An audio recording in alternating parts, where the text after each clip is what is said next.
what's the tail of the tape right now? What you weighing right now? About 230, 233? Nah, it looks like it, but I'm probably about 255, 260. Like I float around 260.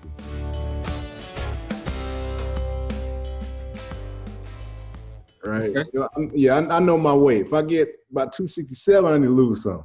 Okay. If I get about 250, 248, and wife is like, nah, you need to put some weight back on, bro. Yeah, it's that fine balance, right? Because especially when we're talking about guys losing weight and trying to get like optimal health or whatever, a lot of times, it's that battle of, man, I don't want to go too far in one direction because I ain't been that number since, high school. But then, the other thing is like, we was talking to Baby the other day. He was like, man, I don't want people saying I'm sick of something. I'm trying to be healthy. Yeah. So there's a lot always into that. Is there a number? So 250 is about the number. You don't want to go below 255? Yeah, man. I'll tell you, and we can probably elaborate on this a little bit more too. But, when I went through like my post-career depression part about that, man, I got down to like 233, 235. Like I got super small.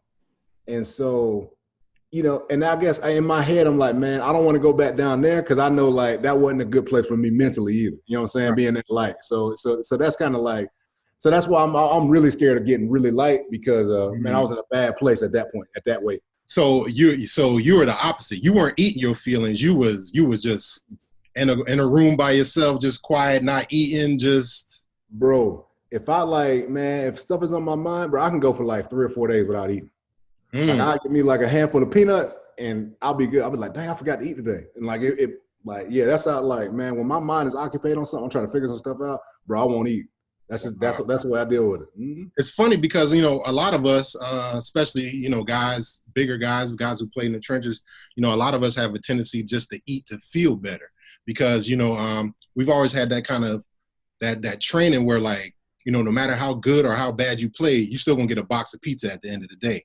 You can have a shitty ass workout, but they're gonna give you a shake. You know what I'm saying? Now, again, a lot of that is that food reward system, but I see a lot of guys have like been coping with food, and obviously we understand alcohol, drugs, all that other stuff, but food has been kind of like that safe space for guys because, I can go eat anytime. You know what I'm saying? And that's what I'm supposed to do. Yeah. For me, it was a little bit different. See, because, I'll tell you, when I was playing, I usually played around 288, 293, right? Mm-hmm. And so I never forget, man, they wanted me to get to 320. When Jim Schwartz first came to Detroit, he asked if I could get to 320. And so I said, so I remember he pulled me aside. He was like, son, can you get to 320? And I was like, I don't know. And then the D-line coach pulled me aside and said, hey, if the head coach say get to somewhere, you get there, right? And so I went back to him. I was like, yeah, I can get to 320. So, man, I went from 288 to 317. What'd you do? Let me hear it. Let me hear the gluttony. Man, come on. Don't put me back there, man. But so I was eating 20,000 calories a day. You were calculating it. Yeah. I would wake up and those 1,000-calorie shakes, when I woke up, I'll drink 4 of them, right? So that's four stacks just when I woke up. And so then I'll go to the, training facility, I do my workout, then I'll go eat just a stupid, huge breakfast, right? Yeah. That's probably another 8 right there. Right. And then like every hour I was drinking a shake. So that's why, man, I ain't gonna lie to you. I got so tired of eating. That's why like eating is not really my thing because I had to always eat to stay big, man. I'm like, man, I'm cool on eating, bro. So yeah, that's how I had to do it, man. So it's terrible. It's kind of like that Bill Cosby, well, maybe not say that, but like that parenting episode on the sitcom where like they make the kids smoke all the cigarettes when they find them or something, where it's just, and that's wild because on the flip side for a lot of us, it's like all we know is excess, right? And now when I say that in a good way because like, the cards say 8 reps, you're going to bang out 14. You know what I'm saying? Coach tell you, man, we don't only want everybody to have 3 reps. Somebody going to sneak in and get 2 extra reps or something just because that's what's got us to that level. But that's the same thing with everything else in our life. How did you get sick of food? Was it just the chemical stuff? You was just like, I'm done. I don't want to eat another fried cheese stick or nothing, or because a lot of that usually rolls over into everything we do. Right. Yeah. I guess like I've always, I gotta keep it real. So I think every D lineman went through this, man. Every D lineman wanted a 6-pack. I don't care who you were, dog. Like if you was a D Especially y'all Florida State dudes, y'all all play with y'all jersey up. Bruh, that's what I'm saying. You wanted a six pack, and so I wasn't really a dude that really liked to eat because I was always a fat kid growing up. I was always a big kid, so I always wanted that. Like I always wanted to be slim, and so because I had to eat so much and eat all those calories, like I just knew, just for me, that excess, man, wasn't something I really, really wanted to do. Yeah. Right? Because I always wanted to be slim. I always wanted to have a six pack. So like, I think that's what really helped me kind of shut the food down. Was the fact that like I just didn't want to be this big, huge dude. And number two, man, I always wanted a six pack, right? That's all, I just knew I wanted that. And so that's kind of how I shut it down. That was my, my goal that I could point to. Yeah. Now again, are you still trying to go after that six pack? Or are you just kind of comfortable just being, not round in the middle? I mean, is it still a goal? Because that's another thing. Like we all are so goal oriented, and a lot of times we've done things that, maybe only the top 1% of the world can do. Talking about squatting, hang cleaning, pushing, taking on double teams, doing all type of crazy stuff. So now when you don't have a game to look forward to, and it's just kind of like you the alpha male in your household, like who are you competing against? And a lot of times it's yourself. Do you still try to figure out ways to keep that stuff going within yourself? Bruh, man, I wish you didn't even bring that up. But yeah, man, like, so even I still have a goal, still want to have a six pack. I'm like, who am I trying to impress? Nobody, but still want it. Man, I caught myself, man, about 3 months ago. I was in the gym and I was in a power cleaning like 3:30. And so like 2 days, right? Exactly. I was in the power cleaning. And so like 3 days after, I was like, God, dog, man, my hips hurt, bro. Like, and I came to the point, I asked myself this question. I said, Flu, why are you doing this? You don't have to take on double teams no more. You don't have to shed blocks no more. Like, why are you? I had to ask myself that question. And that was the last day I ever did a power clean. Like because it didn't make any sense. Like it made no sense for me to put my body through that kind of trauma. Right. For real, that was the last day. I came to myself. I was like, I don't have a point of doing this. And why would I put my body through this trauma right now as the way I'm feeling for some power cleans, which I don't have anything to prove to anybody. So that was the day I shut it down. Right. Because you've lifted that before. You know what that feels like. Yeah. Damn, boy, he's out there power cleaning 3. Ooh, that's why. I don't know, bro. But again, it's hard to turn that off because you spent, I don't know if you played Little League, but high school through college, that's 8-10 years of just conditioning. You know what I'm saying? And then, like I said, you conditioning yourself to not take a backseat to nobody. Right. Even now when it's just you in the gym, you know somebody looking at you. You know what I'm saying? But the other thing is, that's interesting, goes back to this idea of just being the big dude, right? So you don't want to be the big dude, but you don't want to be sloppy. You don't want to be the big dude and not be strong, right? Because that identity, you said it yourself, man, I've been a big kid my whole life. Like, when did you know you were big? When did Andre Fluellen know you were bigger than the regular kid? All right, this is when I knew it, man. I was in first grade, and it was me and the other big kid in class. Okay. And I remember he was clowning on me. He was like, I never forget this. He was like, "You're so fat." He was like, and I was like, "Man, you fat too." He was like, "No, I'm not. I'm only 70 pounds. Let's step on the scale right now." So when I stepped on the scale, and this is in first grade, when I stepped on the scale, that thing said 140, right? First grade. And so I started crying, and then I said, "Hold on. You step on the scale." This scale said 145. And so like, but it was that, and all the other kids were like, it was 70, 80 pounds or something like that. Like, 140. And that's when I kind of knew, I was like, okay, I'm a little bit bigger than everybody else, right? Like that was my moment when I realized I was the big kid. But I probably would venture to say that even though y'all were both close to 150 in the first grade, you was probably still the premier athlete in the class. Like, nobody was out racing. There might be one other kid who could outrun you, or you had the kickball. You know what I'm saying? Like, all those little things have always been in there. Were you still the king on the playground at the time? Yeah, like even growing up, man, I was always like, just like you probably. Like you don't really realize how good of an athlete you are until like you start doing stuff that other people were like, whoa, right? Mm-hmm. Like I remember, dude, in 8th grade, I was 265 in 8th grade. But I was 260 in the 6th grade.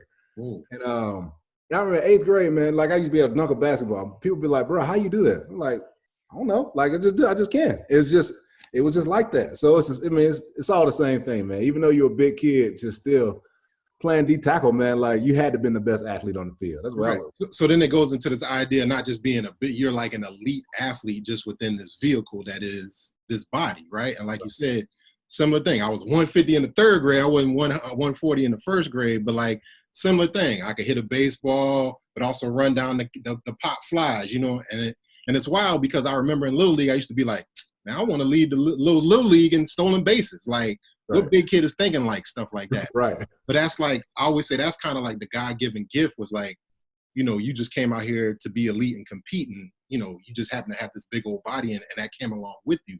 That's a bugged out deal. So in high school, did you play a whole bunch of different sports? Were you like a basketball guy, track guy? Yeah, I did. Yeah, I did. You know, I threw track. That's why I look at it. You know, discus shot put in a big man. What y'all doing? Was y'all playing around? Because y'all Florida. I already know Florida. Y'all had a big man relay team. I know. Oh, you know, we had a big man relay. Now I used to hawk them down that big man relay. Now you already know. That's the thing. It's like, and it probably was a group of all football guys. Yep. You know, defensive ends, and it's wild because you know that's the springtime, but you're still out there competing against other big dudes on a sport you probably shouldn't be even out there doing it. For real. You had the singlet on and the running shorts too? Nah, dog. Nah, they let us wear the big Jordan shorts, dog. Okay. We're good. All right. It's funny. Everybody, all the thrower dudes, man, they always figure out a way to incorporate their own uniforms, right? They're like, man, I'll wear the shirt, but I ain't gonna wear them shorts. Yeah, for real. It's wild. So do you remember the first time, because you usually played around 280-ish, 290-ish, you remember the first time you hit 300? All right, so first time I hit 300. First time was in college. Okay. Yeah, it was in college. So I was because when I got to college, I was like 275, 280 about 280 when I first got there. And then my second year, I got up to like 303 or something like that. My red shirt sophomore year. Okay. But I was big, you know, in college, man, you gonna work out, you gonna live heavy every day. So I was like, you know, I was big and solid, but coaches are like, hey, bro, like, you know, it's Florida State. We don't need y'all at 300 plus pounds, right? We need you about 290, you know, at the heaviest 295. I mean, that's how we need you. So yeah, that was the first time I was hitting over 300 was my red shirt sophomore year. How'd you get to that? Was it just that meal plan? Was it the meal plan plus the extra, we call it bonus bucks in South Carolina, where it's cash, you go anywhere, but was it just the combination of that jailhouse workout and just not free food because you work for that food, but access to the food all the time? Here's what I used to do, bro. Believe it or not. So that was when it was the summertime workouts when I got over 300. Okay. And we used to have we used to work out right about 9 a.m. was a team workout. Like I'll get up about 6:30. I'll go to the weight room at the actual the campus weight room. So I'll get up super early. I'll run over there. So I don't even know why I was doing this. I guess it was just that mindset. I'll run a mile over there. I would do all the workouts that we wasn't doing that day. Then I'll go with the team and do the workout and then run. And then I'll walk back to the gym and I'll run back home. Like it was just, I don't know, I had a drive. Bro, you had that type of output and you still got up to 300? Because I was lifting and eating though. I was lifting and eating, bro. I was eating. I'm hearing a lot of walking. I'm hearing a lot of running a mile, which again, another guys over 275 don't want to do. Also, if you know Florida State campus, I mean, it ain't that. Right, yeah. I mean, it ain't really walk accessible the more I think about it. Like, I mean, you gotta bump around a little bit. You know what I'm saying? It takes a minute to get over to the other side. But bro, you gotta think. So growing up though, I was always the big kid. So putting on weight wasn't no problem to me, especially if I was lifting. So that's why the reason why I used to go out there and run is so I wouldn't get fat, so I could get my six pack. Like that was the reason why. It's crazy that little thing of wanting to have a six-pack was stuck in my brain my whole life to make me run miles. Where'd you see this at? Because I guarantee that's part of the reason why you came to Florida State, too, because they let you keep that thing up, your back flat. What? Yeah, absolutely. Do you remember when you saw that as a kid? Like, man, I want that. Man, bro, when I used to see them defensive line, when they had that, not the neck roll, but the cowboy collar. The cowboy collar and the back flat, bro. This is when I knew I wanted to go to Florida State. They were playing somebody, and they legit got 8 roughing the passer penalties. Like, it was that many. Probably was that Florida game. It was a Florida game, yeah. And Florida beat them postseason, I remember. Now here comes the Seminoles, the #1 team in the country.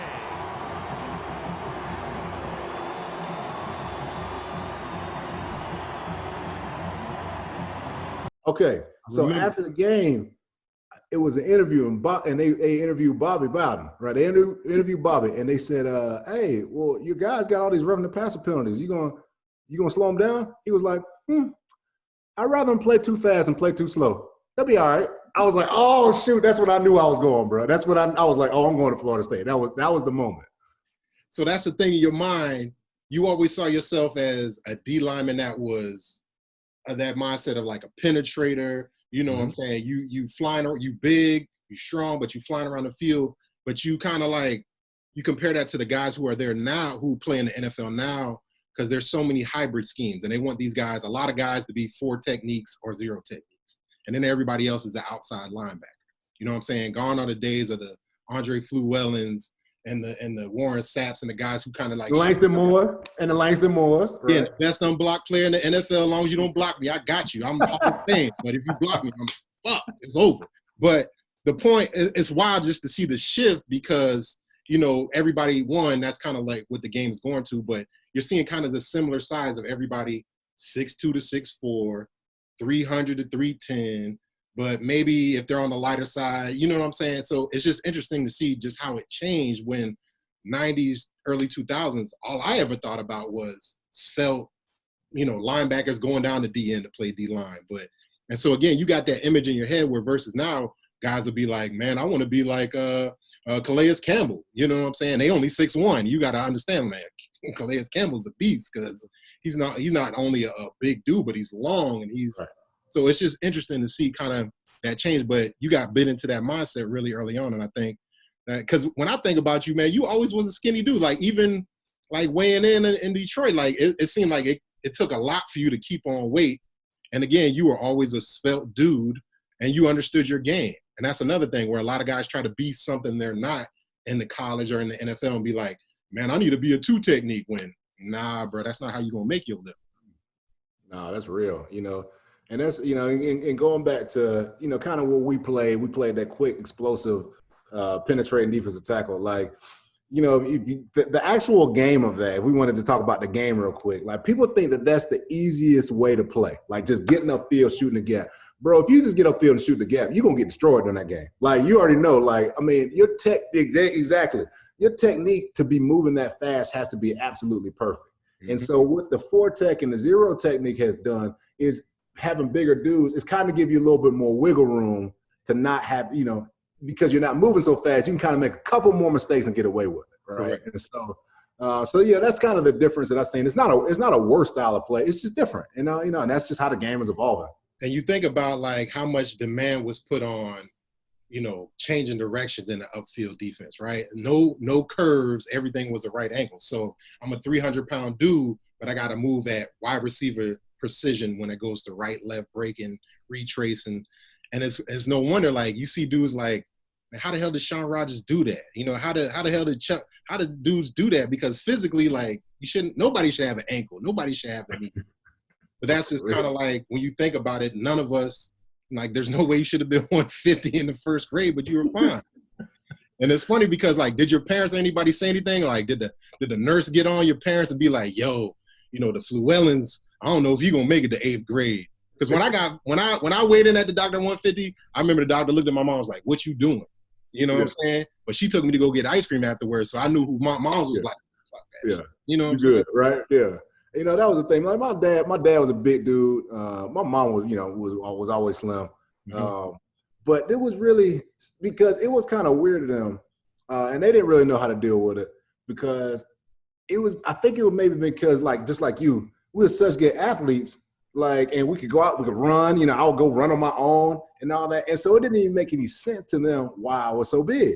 You know what I mean? Like it really doesn't make sense to anybody. But like, okay, your heart rate's good. Like, you know, you're in really good shape. You're just a big kid. And so a lot of times, man, you know, even like it's crazy. So my daughter, she's 4 years old. She's tall and she's just a heavy girl, just a solid girl. Mm-hmm. And so, man, we went to the doctor last year for her checkup for a visit, and they were concerned, like, hey, you know, her height and weight is proportionate, but she's too heavy. I'm like, yo, have you looked at her dad yet? Like, have you seen me? She's like, she's too heavy, man. You need to start, you know, restricting carbs and all that kind of stuff. At 4 years old. I'm like, yo, this girl is eating like this girl is eating dinosaur or what's called chicken nuggets. Like she ain't eating nothing crazy and broccoli and carrots. Like, and so if I hadn't, but the thing is, man, if I hadn't been okay with me, if I hadn't known how I grew up and knowing that, like, man, I was just a big kid and that's what it is, I might have taken that to heart and been like, okay, I got to change my daughter's diet. I got to change this. Like, but because I know me, like now, look at all that stuff I went through growing up. I'm like, dang, man, I'm cool with that because now she don't have to worry about that because I ain't about to put that on her. And I could not believe a doctor tried to say that about my daughter. Like, she's too heavy. I'm like, she's proportionate, but she's still too heavy. She shouldn't be that heavy at 4 years old. My thing is like, what do you do with that, right? So like, it's not like the child is. I mean, there's stuff in the house, but like, they're moving around. Like, what do you? I don't know what you do with that. You know what I'm saying? And it's interesting because I got a 14-year-old daughter, and that's the thing. You want, super athletic, great athlete, does all this stuff, can backflip and then hit a home run in softball, and I'm just like, shh. But the flip side is, you don't want them to be, especially teenage girls, to like start having body image issues and worry. But you also want them to enjoy food because it's kind of like the catch-22. If you're that parent that's real strict to them, I always kind of make this equation when, that kid that didn't party too much in high school, he gonna make up for it that first month in college. You know what I'm saying? And it's the same way I think with food, especially for young ladies and things that they see on social media. Do you kind of have like a conversation with your wife about this? How do y'all think about this? Or am I just making you depressed too early on in your life? No, bro. I actually think about it, and we do talk about it. But I think we make it really simple. And I know growing up, man, I heard this growing up, and this is one thing I don't really. I agree with what most of my parents said, but some things I ain't really agree with. Some of the old folks, I don't really agree with this one. They used to always say, "Do as I say, not as I do." They used to always say that, right? And so they used to always say, "Do as I say, not as I do." So, like, when I was bigger, when I was growing up, I'd be like, "Hey, I want fried chicken," because my daddy was like, "No, this is my fried chicken. You get, the cauliflower. Do as I say, not as I do," right? And so. But the thing is, man, as long as I'm doing what I'm supposed to do, as long as I'm making healthy choices, and making and also making fun choices. Like, I ain't super strict on my diet, but I do make healthy choices. We do live a healthy lifestyle. Like, as long as I do that, man, like, they'll be fine, right? Because they're going to see what I do more than anything, and they're going to take after that. Like, I can tell them to eat whatever all day, but guess what, man? Like you said, when it comes time where they by themselves, or like you said, that kid that don't do anything in high school, when they get to college, like, it's gonna be a wrap. But if they just see me making healthy choices day in and day out, over and over again, and I don't make it like a chore, man, they'll be fine. Like, that's one thing we won't even stress about, which is good. Because it's that's the thing. I mean, kids don't listen to a damn thing we say; they listen to 100% what we do.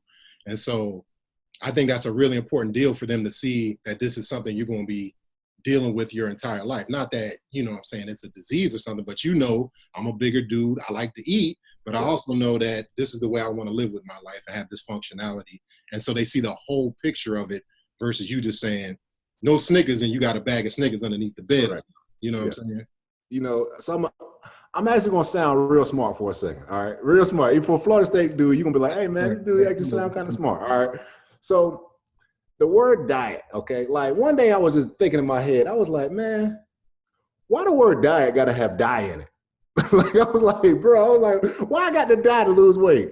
And then for whatever reason, man, I just thought about it. I thought about just looking into the word diet, okay?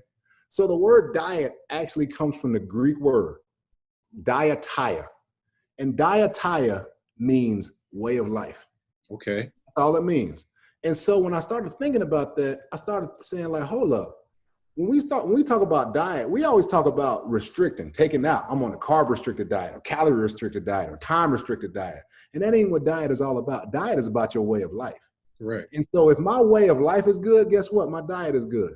And so, like, this is what I teach my kids. Like, hey, my way of life is good. So guess what? We can have ice cream on the weekend. Why? My way of life is good. Right. I ain't got to worry about those small little things. My way of life is good. And so that's what I really try to teach, my kids or anybody else I'm around. Like, hold on, stop thinking about your diet as something that you have to remove, right? Your diet is just your way of life, and that's it. If your way of life is good, man, you can do whatever you want to do. If your way of life is bad, then you're going to have some problems. It's really that simple.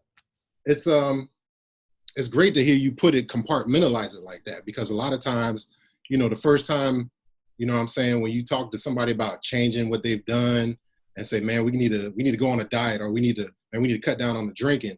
The first thing you think about is what's being taken away. Not all the litany of choices that you have still available. We just ask you to take one thing away. Maybe it's sugar during the week, or, don't drink during the week or something. But then then it starts kind of like being a bigger burden than what it is. But that's a great way to look it up. And I would venture for you to figure it out, that you would go and look it up, man.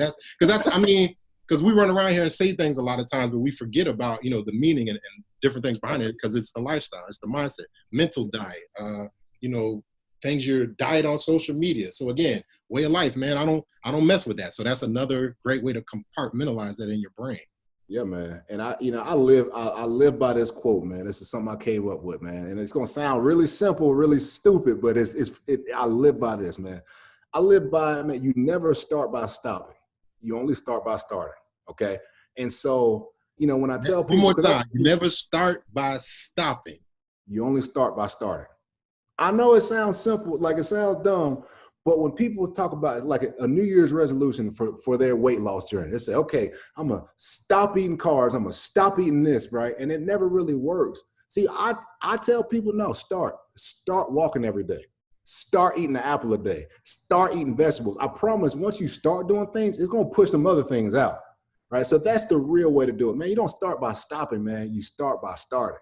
Yeah. Right? And the next thing is, man, you know how you stop? You stop by starting, okay? Mm-hmm. So this is the crazy thing. If you're driving in a car and you want to stop the car, how do you stop it? You got to start to push the brakes. You got to start to stop. So you don't start by stopping. You start by starting, and you stop by stopping. You stop by starting. I know it sounds real crazy, but it's real simple, man. All you got to do is start. Life is about starting. Right. And that's what I tell everybody, man. Whatever journey you're on, man, just start. Right. If you just don't worry about stopping, just start and you'll be good. Rod Marinelli, get off the rock. You know what I'm saying? And that's a great thing to remember your entire life. And you know how it is. You started businesses. Your wife is, man, if you had to wait for all the lights to be green, we'd never get nowhere. So you just got to get off the rock. So like you said, the smaller things every day add up. And I think that's one of the beautiful gifts about football is that, we all know ourselves. I'm not a linebacker dude. I'm this type of dude. I'm not this type of DN. So we're already really self-aware. But then when it comes to post-football, we forget about all those little details and kind of feel hopeless. Like, man, I can't drive by Chick-fil-A without eating, when you did it for 20 years with no problem. So another thing is, this reward mentality, because for a lot of us, we've been delaying gratification for a long, long time. And then we've all kind of always had these conversations in the stretch line or whatever, like, man, when I'm done with this football shit, I ain't never doing nothing again. I'm going to eat whatever I want. And again, that sounds great. Like, it sounds great to be on vacation 12 months out the year. But like, the reason why vacation is great is because you worked hard, and you know what I'm saying? Like, it's not as sweet, you know what I'm saying? If I had the Hennessy every day, it's still Hennessy, but you know what I'm saying? And so for a lot of us, and Sean Rogers made a really good example, it's just like that cycle when you're in the league. You weigh in on Friday. What happens on Friday? You make your weight. You do whatever you got to do to make your weight. But then from Friday till about next Tuesday, it's just gluttony, right? Because you're traveling. You're eating when you get there. Sunday morning, you're eating the pregame meal. Then you play, you done by 3, you going out that night eating. Monday is the day off. Tuesday, you got to take your wife out to lunch or dinner that night. So again, it ain't nothing for the regular Joe to just be, because also you think about what you just put yourself through and you want to reward yourself and be like, take your mind off that stuff. That's real. Man, I remember like, bro, just, like the D-line dinners we used to have, right? Like, the Friday night dinners or whatever. And I just remember, I guess sometimes you don't realize how much you eat until you're around a regular person, right? Like, for real. If somebody go to eat with you, that's like a normal human being, and they go to eat with you. Like, I'll just never forget, man, I brought one of my homeboys up. This one, when I was still with the Lions. I brought one of my homeboys up just to come chill. And so we went out to eat. And so, like, I literally ordered 3 appetizers and a meal. And he was like, oh, you ordering for both of us? I was like, nah, what you want? He was like, bro, ain't no way you gonna eat that. Like, it's just not possible, dog. And I ate it and still had some dessert. And he was like, how did you do that? I'm like, man, we do this every day. Like this is normal. Like this ain't nothing. And he was like, nah. But that's just, again, it goes back to everything you talk about, man. It's just these things have become normal in our mind, right? Like just eating like that is just normal. Like we think it's weird to not do that, right? Correct. So, because if you are a skinnier dude or if you are a lineman and you don't really eat, somebody be like, man, what's wrong with this dude? You know what I'm saying? Like, they used to be the deal with Kalimba. Like, they used to get on him for that. You know what I'm saying? So they would threaten him, you going to play linebacker. So it's just interesting how people look at you when you not gorging yourself all the time. But I do think, again, the mentality is shifting because you're starting to see more plant-based athletes, a lot of these bigger dudes who are being more cognizant. And that's the good thing, that they're more aware of the things because, like you said, man, and I love to get your take on this. Like, you've heard of like Marshall Yanda right away losing a whole bunch of weight. Matt Burke, he tried to get the weight off of him when he retired, a year out of football. Do you regret not trying to go down the path of losing the weight right away? Was other things on your mind where you wasn't really focused on that? Was it more like your pain, your body stuff? Because that's another thing. I think those guys, it was smart of them to attack it right away because you already had that built into your mind off season or whatever. So you're gonna train hard, but it was all cardio and whatever. You know what I'm saying? Yeah, it's I guess it's different for every player, right? And I say it like and it's just crazy. So for somebody, let's say somebody's made millions of dollars over their career. Like, it's really easy for them to take a year. It's easier, not really easy, but it's a lot easier for them to take a year and have all their meals already proportioned out, made by a chef, and then have all the time to go work out and do all these types of things. Like, it's a lot easier for a person like that to just, because you have that foundation where you can do that. You have the time to do that. You have the resources to do that and everything. But there's a lot of players, there's a lot of, guys who may have played 3 or 4 years, or who barely made it, maybe made it through the practice squad and all that, and they don't really have that. So they might have to go through like, man, I need to get full. I got to go to Popeyes today because I need to get full and I need to feel good about myself, right? And like, I need to feel good, and like you said, that's that coping mechanism. So it was smart of them to attack that early. But I do also understand why some people, man, they can go the other way and they can be like, man, forget it, bro. Like, I'm about to just eat. I ain't got football anymore. I got to have something that's going to make me feel good. My body hurts. My mind hurts, right? My relationships are screwed up. Like, I got to have at least one thing that's going to make me feel good. That's going to be food, right? And I understand that.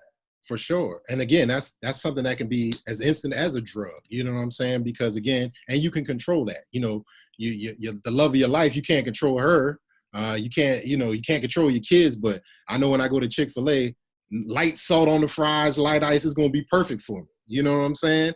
And it's just like, and you start to kind of see that's where you kind of have your power. But it goes back to with guys, you got to understand that, some of the difficulty is having that difficult conversation with your kid as opposed to, going to go get a box of Little Debbie's or whatever it is, or whatever the vice is. Speaking of vice, what's your vice? Is it a sweet?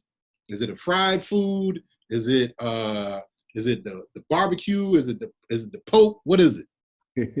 No, man, bro, I do not really like sweets at all. Like, sweets is not my thing. No cake, no ice cream, no. I'll take my kids out for ice cream, but I do not really like sweets. Yeah. Every now and then. But my vice, bro, French fries, bro. French fries. French fries. Like, finally. French fries. Finally, bro. Somebody admitted to it. Okay, what's your favorite fast food French fry? Who got the best French fry fast food? Oh, shoot, man. I did a whole show about the top 4 French fries, bro. What I'm doing today is I'm doing my top 6 French fries. Right? Why am I doing top 6 French fries? Because I love French fries. Like, that's me. Look. I know there's some diets, and I know French fries might not be the most healthy thing for you, but I'm just saying, I would never give up French fries. I don't care what diet it is. Bro, straight up. So I'll give you an order. Let me hear. I'll give you an order. All right. So look, 4 place French fry. Top 4, I'm talking about fast food. All right. Not no restaurant or gourmet. Fast food. All right. 4 plays. I had McDonald's. Okay. 4 plays. Solid. And they got to be hot and ready, right? They got to be hot. If they're not hot, and they're garbage, right? Right. Okay. 3rd place. I had Arby's. It's funny how many people love Arby's curly fries. Okay. Boys. Second place. Now they don't really do them like that, like they used to. But Wingstop used to have some bomb fries, bro. They still busting. Okay, they still got them, all right, because they had a little bit of sugar on them too. Like, you know, the whole potato, the potato cut fries with the skin on them. Boy, stop. All right, that's second place. First place, bro. It's none other. You already know, man. It's Checkers or Rallies.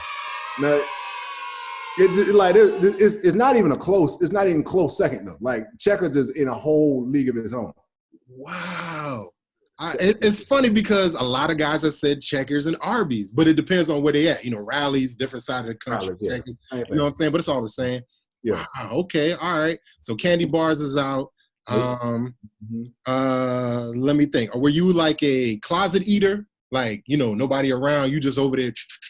Are you just full on, you don't care, stuff in your chest hair, you eating in front of people? Care.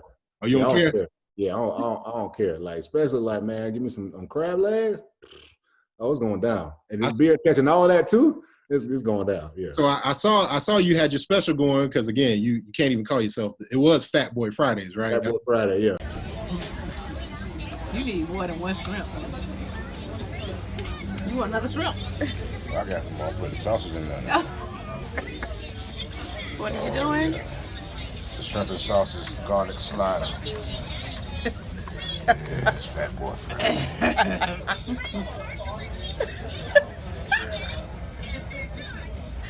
It did. That's what you thought it would do. How does it taste? It did just what he thought it would do. Fat Boy Friday. You can't even call yourself that. No, it's Skinny Guy Fridays now. But talk about that. Talk about that. Is that more? Was that like your cheat day for you? So Fat Boy Friday, actually, the concept came from, honestly, from doing our D-line dinners. Okay. That's what it came from. Like, if anybody don't know, man, our D-line dinners, we used to go out every Friday after weigh-in, right? Mm-hmm. Every Friday, the whole D-line will go out. We used to go to a nice restaurant. We'll go and just smash, right? And so that was kind of the concept of like the D-line coming together, you know, people coming together. Because one thing people can come together over is good food. Correct. Like, honestly, there really ain't going to be too many arguments if there's good food on the table.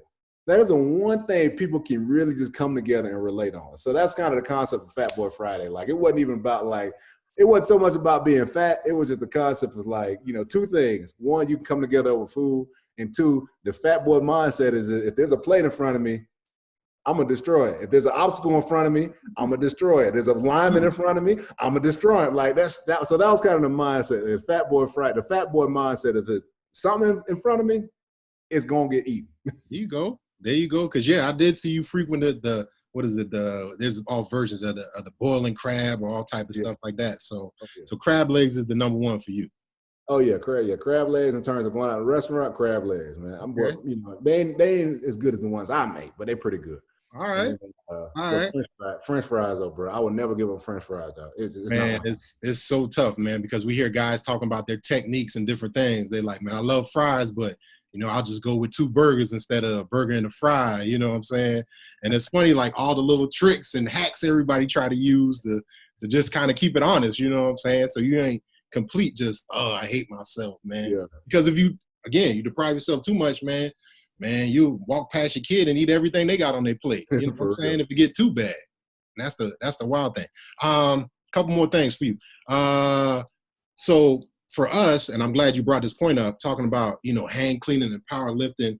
For us now, for a lot of guys, the physical activity has become a mental release for a lot of us. Just, you know, I feel better when I go do my rehab. I feel better when I run. I get my steps in. I feel better when I go to the boxing class. Have you found for you, especially with your wife being a physical therapist, that this has really been therapeutic for you just to do more, working out more so just to be me time, like a mom? You know what I'm saying? Yeah, you know, like because I get up really early. Like I'm up at like 5:30 every day. That's just that's when my alarm clock goes off. And so I really like that because I use that time as like, it's for real my me time. Like, you know, because our office opens, we start work at 9. And so, and then the kids got to be at school, you know, at daycare by 8. So I'm going to use those 3 hours, man. Those are only 3 hours of me time that I'll get. Yeah. You know, so I use that to go work out. I do my stretches. Like, you know, I tell people all the time, man, like, man, my 4th year in the NFL, bro, like I was going to retire because my knees were so bad. like bone on bone. Remember. Needs of a 75-year-old man, like done. And all so, that damn running sophomore year in Florida State, man. Shit. That's what it was. Running to the damn dope, running back to the damn who is it? Who do I have? Who's the famous actor? Yeah, man, running back over there to the hotel y'all got, man. Shit. Yeah, you know. So that's something people don't think about is the miles you put on your body, right? And like you said, man, I've been carrying around 260 since 6th grade. Like, yeah, even though, and I was dunking then. Like, of course, the trade gonna be low on this thing. For real. So these are big man miles, right? So this is like so yeah, man. My 4th year, bro, I was gonna retire, dog. Like I couldn't do it, bro. I couldn't walk barely, man. I used to squat like 600 something pounds, bro. I couldn't squat 225. Like it was terrible. And man, lo and behold, my wife, well, she was my girlfriend at the time, but she was in PT school. She was getting her doctorate in physical therapy. She was like, man, it really ain't your knees. She was like, it's your hips and your back. And I was like, no, it ain't. So she gave me these stretches. I stretched for about 10, 15 minutes a day. She said, before you retire, she try these stretches, see what happens. So I was like, whatever. So I did the stretches, did them week, nothing changed. 2 weeks, nothing changed. Right, the whole off season, I did these stretches every day. And yo, when I say I played 4 more years and I had no more pain, just by stretching. Boy, you had to marry her right away, boy. She gave you. Oh yeah, that went from girlfriend to Beyonce real quick. Oh, I'm about to say. I did some calculations. I figured, average career of an NFL player is 2.6 years. Average career of a doctor is, shoot, as long as you want to practice. Mm-hmm. So, yeah, I had to make that decision real quick. That's business. Right. And she helped you add on to your career. So, I mean, it's a win-win-win. How'd you get so lucky? Shit. Oh, man. And I do those stretches every day till this day. If I don't do them for a couple of days, my knees will hurt. Right. If I do them every day, bro, I have no issues. Bro, I have no, zero. If I don't stretch, I have all kind of post-career pains. If I do my stretches, no post-career pain, bro. And so that's the thing. You've accepted that, for some guys, they'll just take a pill for the rest of their life. For some guys, they'll go do whatever. Some guys, but for you, you've committed to saying, I know this works for me. And I'm okay with doing this for the rest of my life because of the trade-off is, I feel good. I feel good. And you could tell the difference. So what does health look like for you right now? It's functionality. It's not so much a number on the scale, because that's another thing we've learned from guys is that, they want to get down to a certain number, but that's like number 6 on the list of 10 things they want to get from being healthy. Health for me, man, is first mental health, right? And just going back through, when I was, like I said, when I was 235, 233, man, it was just, it started right here, right? And this was like, I really felt like my mind was shriveling up and my body was shriveling up. So that's the first thing, man. Mental health, number 1. Number 2, physical health is just being mobile, just being able to move, right? Just being able to you really shouldn't have to think about walking, for real. And we've all been through that post-career. I know, shoot, I have, even during our careers, man. The mornings, man, you wake up, you're like, God. Get up in sections. There you go, right? Yeah, for real. So just being mobile, just being able to do the regular things without thinking about doing, man. That's people don't realize how big of a blessing that is, but that is a blessing, boy, for seriously. 100%. And then the third thing is, I let my body, one thing, I don't force myself to do things. There's a lot of people, and all right, here's a good analogy I like putting it. Fitness is way different than health. Right. There's a lot of very, very fit people. I know some really fit people, man. I know, one of my really good friends, man, she was, the most fit person. Used to drink rainwater and just stuff like that. Fit person, man, 46 years old, died of cancer. Okay. So fitness, a lot of people think that fitness really means health. Fitness doesn't always mean health. So a lot of times, man, I let my body, man, there'll be some times, man, some seasons of the year, I'm just out of it. I won't lift. I won't really do a whole lot of cardio. I'll walk and stretch, but I won't do a whole lot because my body's just not into it. I really believe that my body, our bodies can tell us what we need to do. There's times right now, I'm really into fitness. I'm really into working out. I'm really into doing and so my body has these cycles where I let it teach me instead of me trying to force myself. Right. There's some more, and I think that's what happens to a lot of people, man. We're so focused on forcing ourselves to do stuff, and our body knows us better than we even know us a lot of times. Correct. Yeah, so that's health for me, man. Mental health, being mobile, and also just let my body just take me in the way in terms of fitness, the direction that I need to go.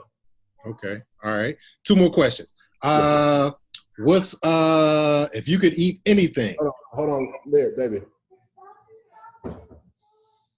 Okay, go ahead. If you could eat anything, no caloric repercussions, no gout, no stomach hurt, you know what I'm saying? No nothing. If you could eat whatever, what's the one thing that Andre Fluellen would eat that if he could sneak and eat that thing forever? Forever? Without any repercussions? No restrictions. I'm going to Checkers every day. Checkers every day? Is it just fries? Or are you getting Checkers fries, spicy sandwich? I don't need no burgers. I don't need no sandwiches. I don't need no fish sandwich. I don't need anything else. Every time I go to a fast food restaurant, I'm gonna go and get fries and a water. You ain't gonna go get a soda. You gonna get the water with it, boy. Right? A large fry and water. I'm good, bro. Like I said, because soda's too sweet. I don't like sweets. Soda's too sweet for me. Okay, bro. I will go any large fry, bro. If I can eat Checkers, if somebody said it was like they could custom deliver me hot Checkers every single day, and I had to worry about the caloric or health repercussions, bro, I'd be good. I'll be good. I don't need no nice car. I don't need no nice house. Bro, I don't need none of that. You give me some hot Checkers fries, I'm good. I love it, man. I love it. Last question. What's something that Andre Fluellen is eating and enjoying now at his adult life that he never thought he would grow up and be like, man, I like quinoa? Or is there something out there that you're like, man, wheatgrass is my shit? Or you know what I'm saying? Is there something you could think of that you'd be like, man, I can't believe I done grew up and start liking this stuff? Man, you know what's funny? I can't even say, like, everything that I disliked growing up, I dislike now. It's crazy to sound, like, for real. Like, I can't, maybe sushi. Okay. Maybe sushi if I had to pick one. That's been a close third. A lot of guys have been saying sushi. Yeah, maybe sushi, man. But I'm real picky. Like, I've always hated bananas. I still hate bananas to this day. Correct. I'm with you. I've always hated avocado. I still hate avocado to this day. Right? Like, I've always hated cantaloupe, honeydew, watermelon. I hate cantaloupe, watermelon, honeydew to this day. Like, I'm very consistent in my taste bud, but I would say sushi though, because I remember, like, I just wouldn't eat it because it was just like, oh, it's raw fish. You know what I mean? Like, and then, like, a lot of guys be like, man, I'm not going out no restaurant to eat no damn. So let's go to get a steak or a burger. There you go. Right? So, you know, and so that's the other thing. That's awesome, man. That's awesome. So again, you coming up a little bit. Yeah, trying to. Sushi though, I would say that. Yeah. There you go. You got a favorite sushi spot in Atlanta? Oh man. I see. Up here, there's a place called Coco Sushi. It's pretty good. It's up near it's up near Alpharetta area. It's up near where I live. But it was a place, man, there's a hole in the wall spot in Tampa, Florida, boy. It was my favorite. It's called Sushi Ninja. They closed down. I was hurt when I went down. I was down there 2 weeks ago looking for them, and they closed down. What made Sushi Ninja so good? Huh? What made Sushi Ninja?